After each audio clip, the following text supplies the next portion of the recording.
Hello everyone and welcome to the German spring turn of 1940.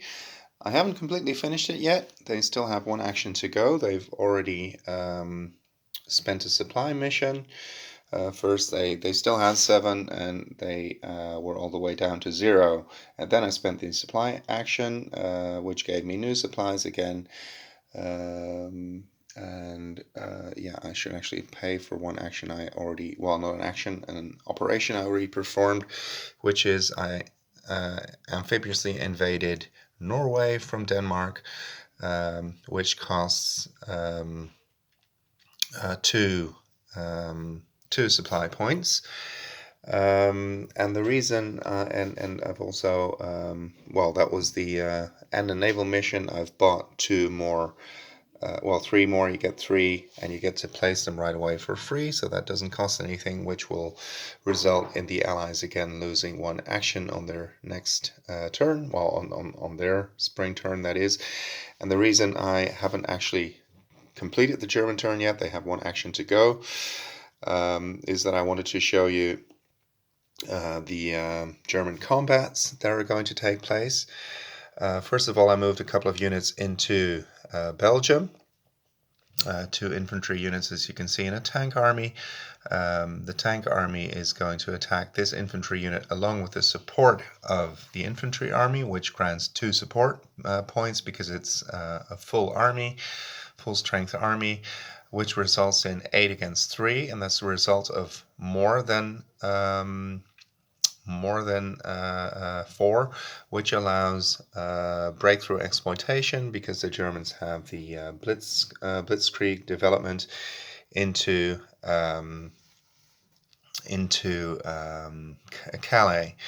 There are 2 attacks as well.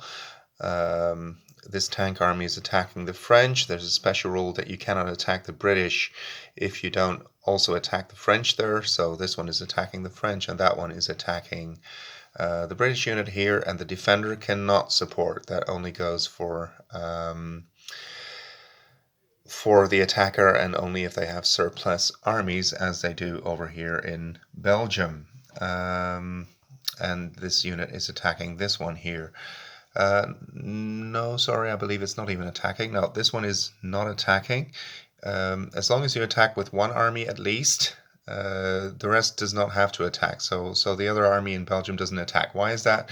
Well, if you have at least 2 German units in Belgium at the end of the German turn, Belgium surrenders automatically. When does France surrender? France surrenders if there are 3 if there are German armies in at least 3 French areas at the end of the French turn. So the French will still get to counterattack.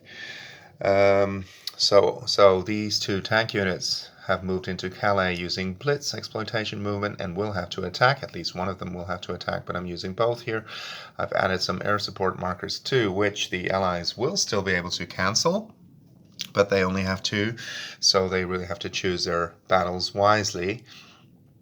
I believe this one is actually helping out over here, I think. Or was it over there? I don't quite remember. We'll see. Over here, the Germans moved in 2 units. The tank unit is not attacking, so as to avoid any possible casualties. Here, this infantry unit is attacking with air support. Over here, both armies are attacking. Note that this unit is not behind the Maginot Line. These French units are, they are actually in this area over here, as is this one, I believe, but this one is not being attacked. So I just wanted to show you the movements and attacks and the surrender conditions. Something I didn't explain before, by the way, is why I put these red beads over here. That's because Russian armies in the border areas and in Kiev cannot move unless they attack Germany.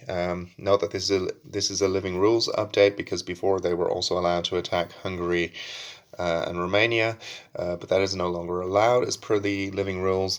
They can still attack Germany. The rules don't specify anywhere that those movement restrictions are lifted after having attacked Germany. But I think that would make perfect sense because the reason that they didn't move was that they wanted to defend the border and not retreat behind the Stalin line, which was more or less over here, which would have given them a stronger position, and it would have prevented them from being encircled, as happened historically. And B, they didn't want to provoke the Germans by performing large troop movements and exercises and everything. So I'm assuming that if they have actually attacked the Germans, it doesn't make any sense anymore for those restrictions to be in place. So that's how I will play it if and when the time comes. Anyway, I will now perform the combats, and after that I will still perform either a reinforcement action or a development action for the Germans, depending on how these combats go. And some of these air missions will be cancelled out.